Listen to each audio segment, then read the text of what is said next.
What's going on? If I speak, I live. Doing topics, doing stories that I seen in the news. Tried to make tried to make one long video. Maybe it would have been too long, but now I got interrupted by some music that was following me. But now I think I'm gonna try to finish up where I left off.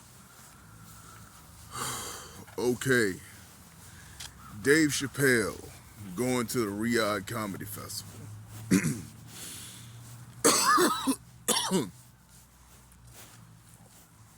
To me, Dave Chappelle going to Riyadh,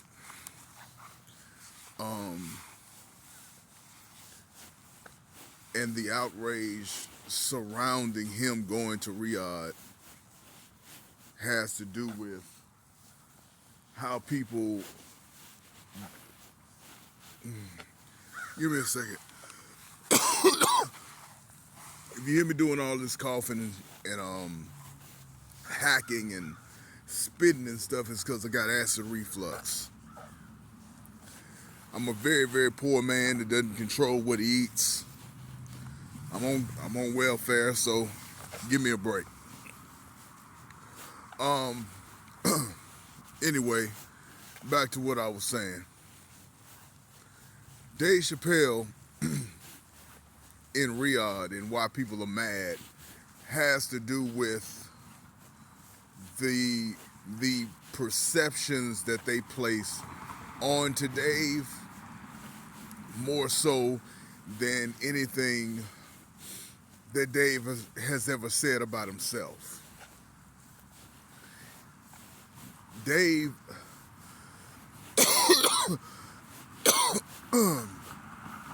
Dave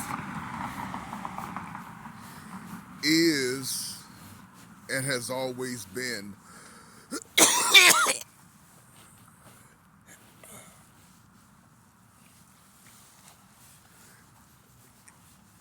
a businessman. Dave Chappelle is a businessman. And when he left Chappelle's show, that was because he couldn't do, at that age and at that time, he couldn't do what a lot of black showrunners have to do, and that's fight with the network.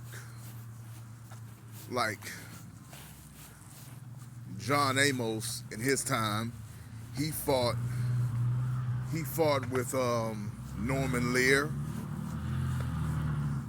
Esther Rose fought to get a man on the show. In Living Color had to fight with Fox. Damon Wayans fought with different people. It's like, as a black person on television, trying to show the vision that you have, it's gonna be a fight. It's gonna be a fight to show your vision. It's gonna be a fight to do that. And Dave wasn't prepared for that fight. But ever since Dave turned down the $50 million because he didn't want to be locked into a situation where he felt like he was a dancing minstrel, people have grafted onto him this idea that he's something other than what he said in his latest special, The Unstoppable Nigger, which is a capitalist. Dave Chappelle is a capitalist. Dave Chappelle is about his money. That's what he's about. That's what he's about. That's what he cares about. That's what drives him. So I don't see what the big deal is. I don't see what the big deal. I don't see any difference between Dave Chappelle and Kevin Hart and Gabriel Iglesias Fluffy. I don't see any real difference between any of the three of them. They are all just comedians about their paper, and they have different business models.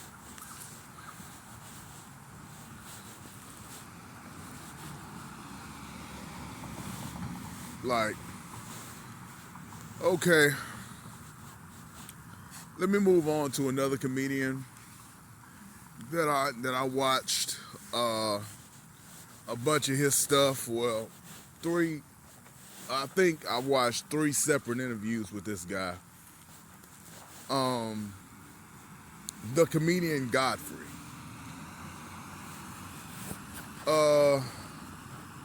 The first interview I watched him on was Angela Yee. I watched him on Angela Yee, and I want to like Angela Yee so bad. I want to like her. I root for her. I root for her to win. I root for her to succeed. But I think somebody said it a long time ago. She makes sex talk boring. If you're an attractive woman and you're talking about sex and it's still boring, I don't know.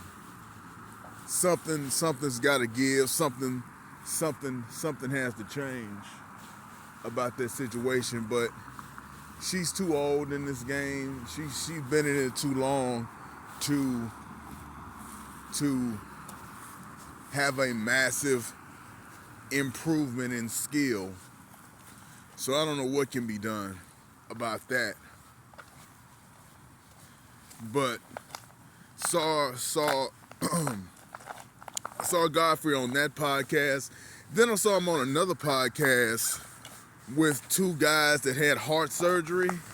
One of them had a heart transplant and the other one had open heart surgery, 2 black men. And that was slightly better than Angela Yee, but not massively better. I didn't. Let me see if I got anything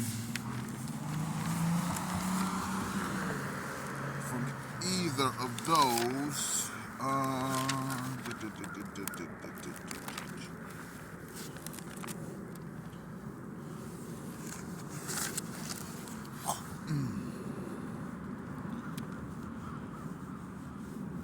Oh yeah.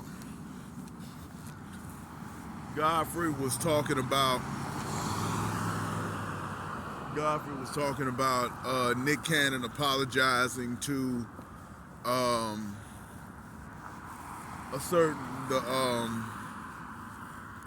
the Jewish community, and how that was the right thing to do for his business interests. And I don't really think him apologizing or not apologizing is the point. The point is that the black community cannot apply the same kind of pressure to people who we feel have offended us that other groups of people can, because we are an undercast. I can never remember if it's underclass or undercast. I think it's undercast. But we're an undercast in this country. We are the rock bottom, so we cannot apply the pressure that other groups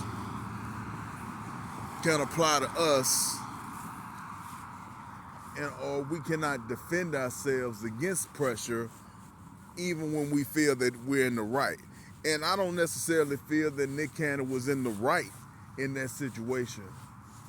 I don't necessarily believe that he was in the right, but he should have been able to stand on business, stand on principle, and say, look, I didn't do or say anything with bad faith. I'm not apologizing for anything, but if he didn't apologize, what Godfrey was insinuating is that his whole business model and everybody that he takes care of would have been put in jeopardy, and that says something about power dynamics. That says something about about group unity that we as the black community we don't possess.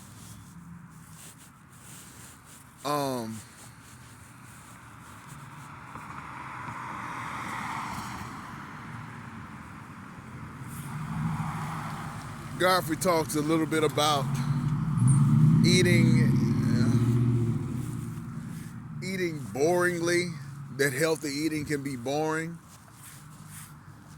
I really don't know what that's like.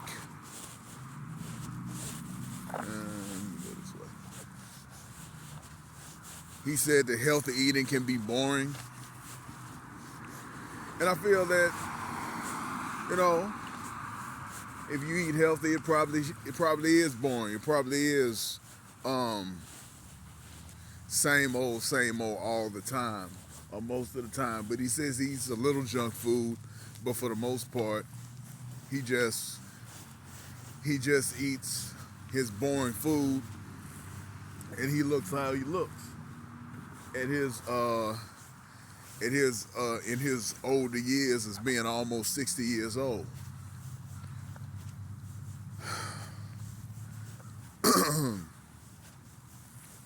Did he say anything interesting? Oh yeah, he says he has a healer. He says he has a healer, and I don't know what a healer is. I don't know what a healer is, and I don't know what the purpose of a healer is, but ever since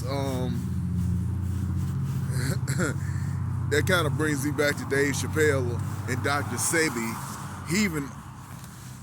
Godfrey even name dropped Dr. Sebi when he was talking about his healer and all the things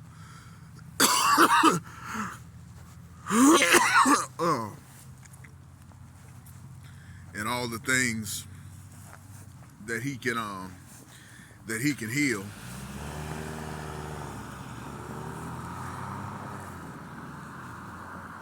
No, I find it very interesting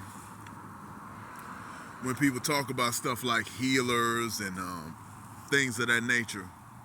Find it very interesting. I'm not gonna say a whole lot more than that about the healer that he won't put attention to and shine on and stuff like that. I'm not gonna go there with it, but I think that you can infer from the way I'm talking how I feel about a healer. Oh, the light just went out.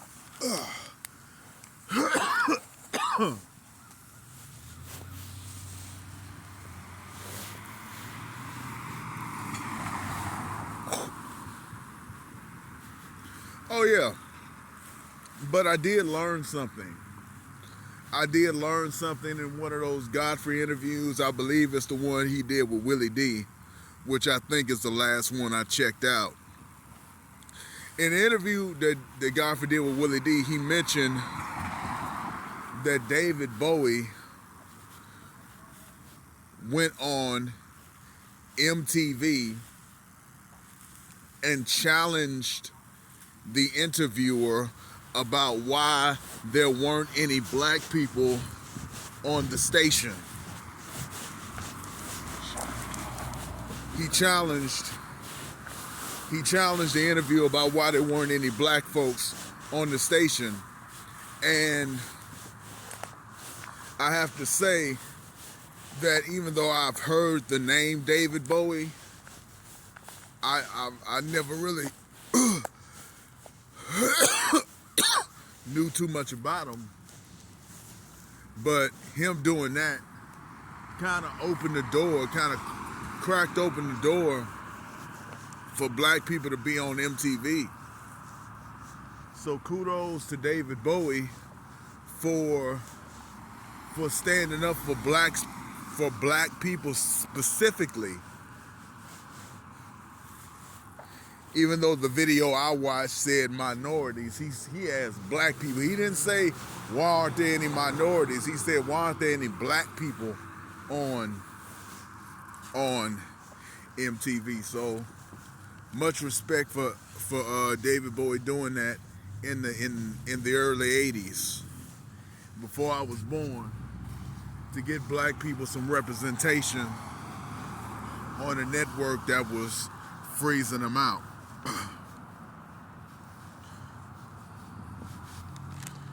I got something about Antonio Speaks, but I'm gonna let that ride. I don't know enough about the kid to be talking about him, but I know that he annoys me a little bit. But I'm not gonna really talk a lot. That's a YouTube channel, a commentary YouTube channel. Not gonna do a lot of talking about him. But a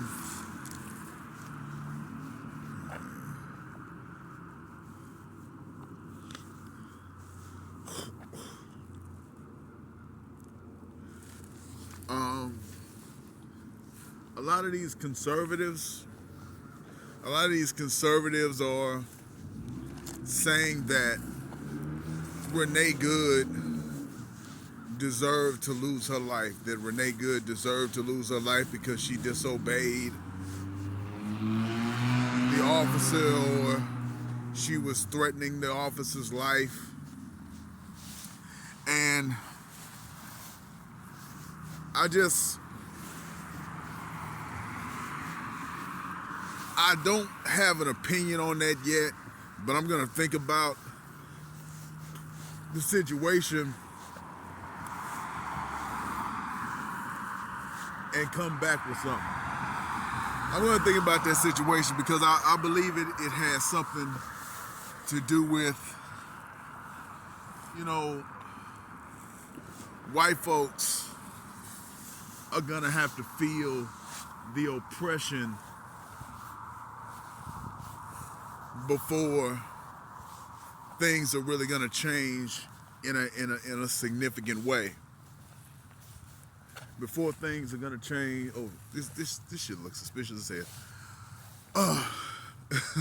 I'm just walking in circles. I hope nobody sees me and call the cops. Let me walk down here, then walk back up. Then I think I'm gonna be done because I know this is a black neighborhood, but I don't like to loiter.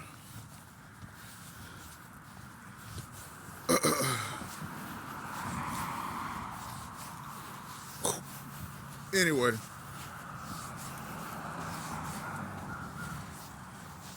okay. Dr. Richard Ritchie and his fake and the fake degree scandal.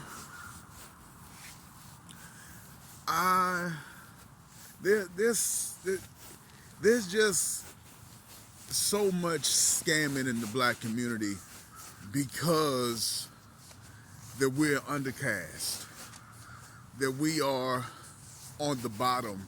So people will make up credentials, people will say things about themselves to adorn themselves in credibility that they don't actually have, so that they can finesse.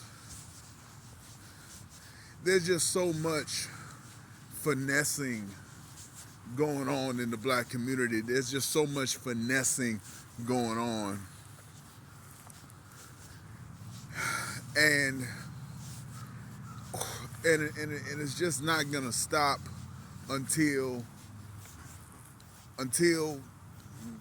we get what we need to get to improve our situation.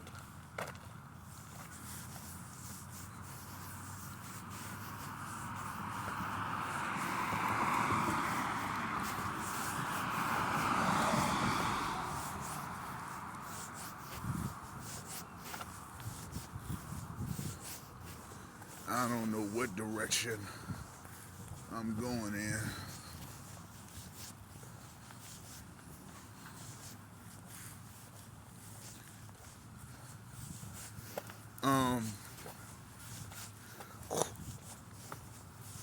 Let me see.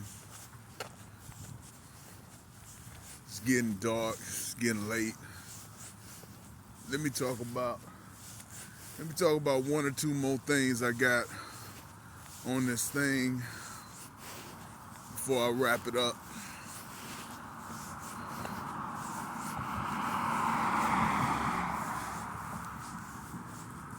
Black Ron.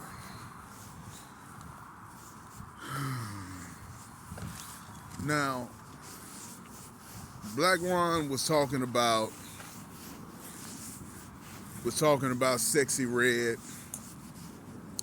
and talking about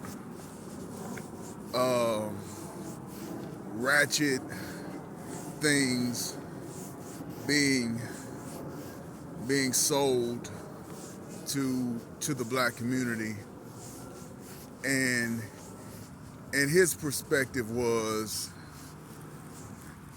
that he was more upset at the buyers of people like Sexy Red and whoever is her contemporary than he was upset at the sellers.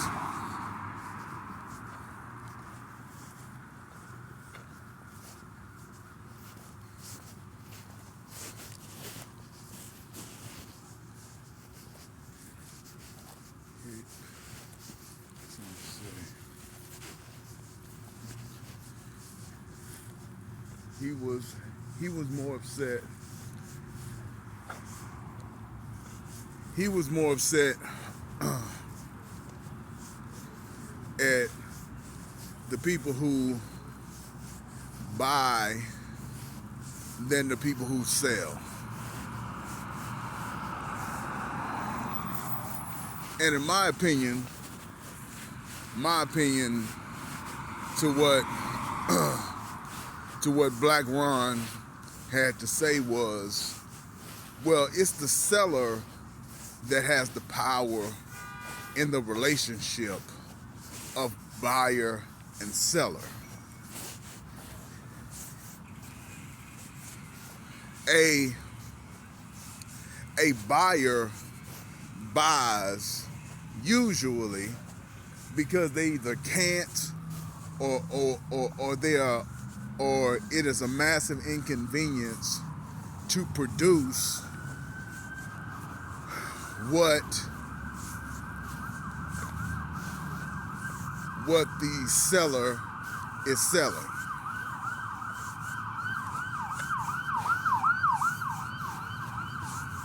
So they buy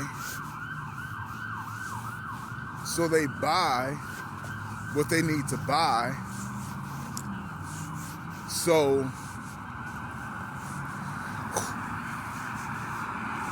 that they can consume something.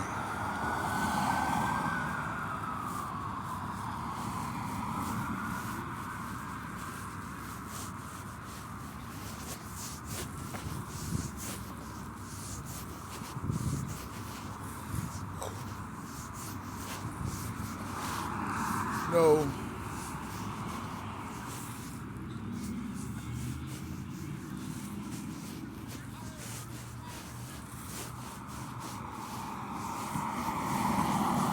down this way.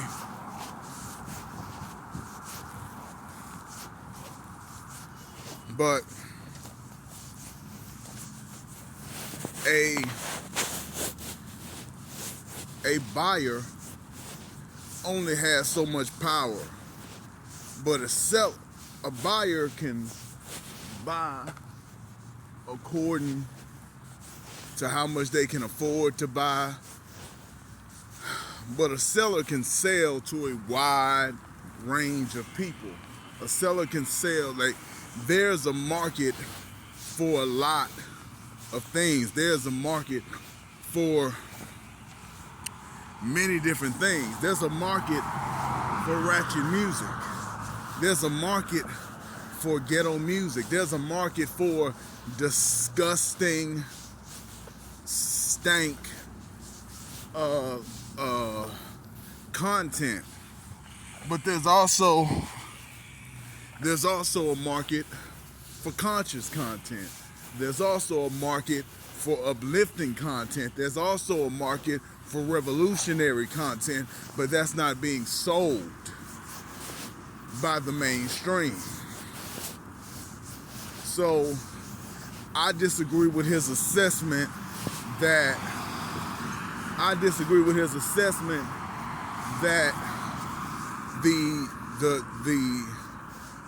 the responsibility for, I'm getting turned around, the responsibility for there being so much trash music being on the buyer, because the buyer is not the creator of product. The buyer can only purchase products that already exist. All they can do is purchase what already exists, what already is in the world.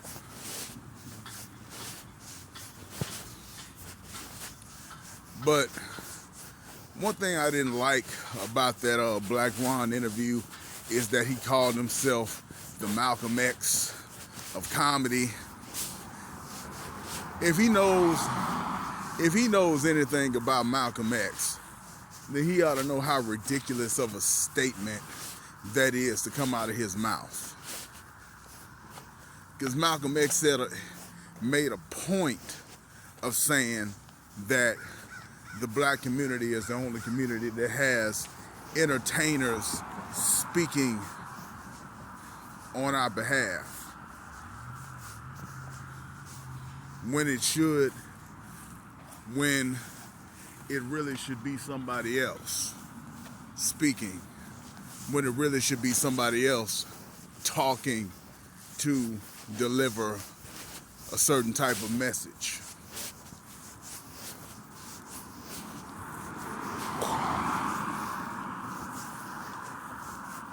So I didn't like that Malcolm X or MLK of comedy nonsense, because there is no such thing.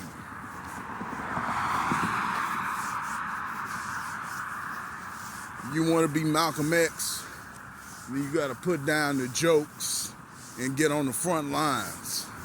You don't want to be Malcolm X, stop calling yourself Malcolm X and just be Black Ron. And no smoke to nobody. I'm just saying, I ain't no tough guy. No smoke, but just Malcolm X would never allow in his lifetime a comedian to claim to be him, and you spending 98% of your time joking and 2% of your time trying to sound deep. And I hope this ain't coming off as too aggressive. Maybe it's because I'm just trying to get to my destination. But one more thing before I wrap this video up, before it gets too late. One thing he was saying in the video, he was talking about Russell Wilson, Sierra, and all of that. And he said something about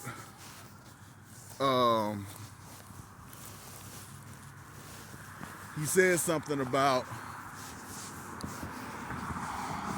being a lame. He said something about being lame. And then the interviewer pushed back a little bit.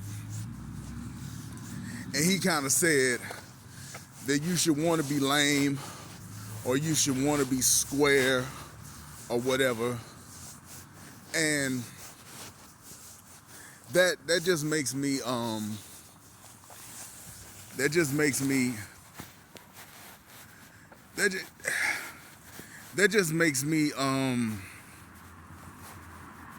what's the word I'm looking for?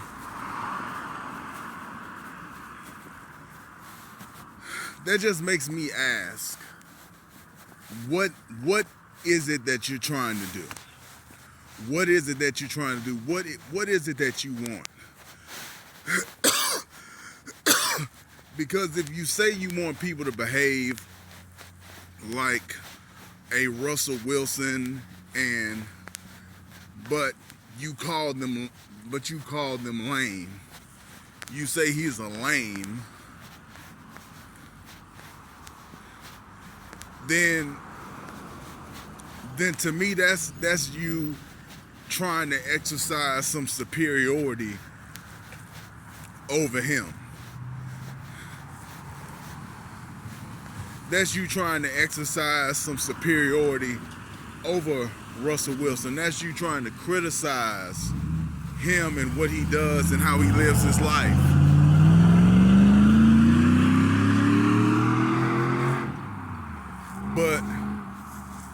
But flip it and say, well, no, that's the behavior that you should be doing.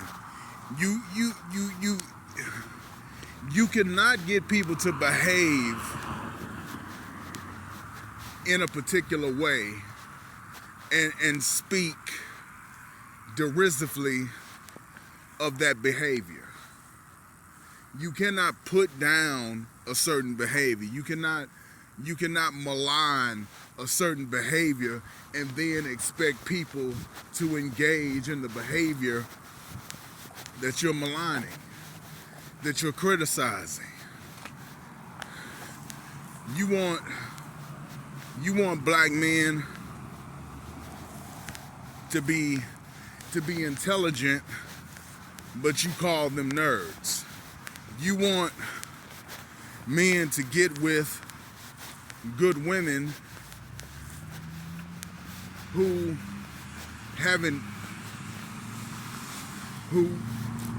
may have a little bit of a body count, but you want to call them lame.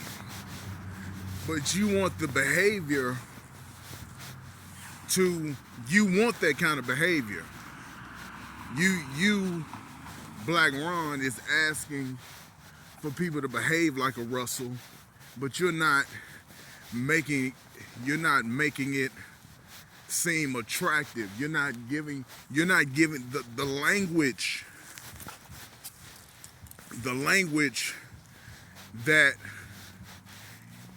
he used in the interview was not uplifting of behavior that should be lauded or applauded.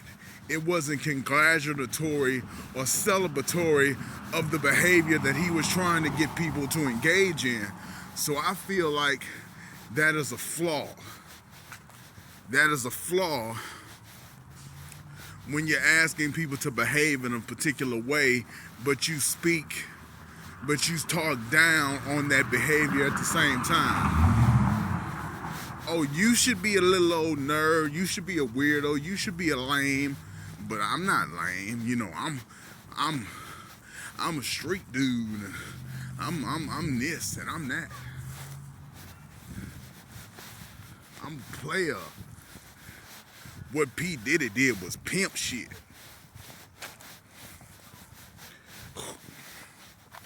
Man, it's all whatever.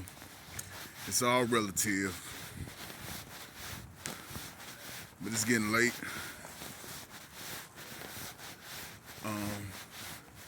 About to end this video.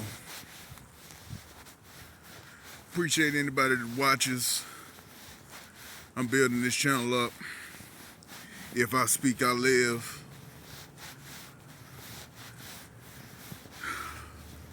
If you want to donate, send something to the Cash App. I'll leave it in the description. If I can ever build this MF up with just super low quality videos. Anyway, that's all I got. Peace out.